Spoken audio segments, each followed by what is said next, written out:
আমি যদি কারোর বিরুদ্ধে এফআইআর করি তার ভবিষ্যৎটা নষ্ট হয়ে যাবে, সে আর কোথাও চান্স পাবে না, পাসপোর্ট পাবে না, ভিসা পাবে না।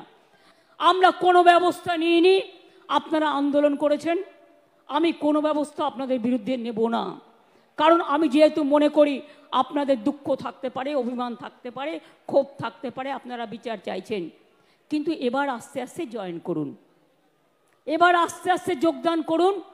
তা নাহলে সুপ্রিম কোর্ট কিন্তু সেদিন বলেছিলেন, এরপর থেকে স্টেট গভর্নমেন্টকে পাওয়ার দেওয়া হলো টু টেক অ্যাকশন।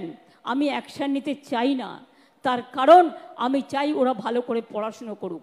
আমি যদি কারোর বিরুদ্ধে এফআইআর করি তার ভবিষ্যৎটা নষ্ট হয়ে যাবে, সে আর কোথাও চান্স পাবে না, পাসপোর্ট পাবে না, ভিসা পাবে না।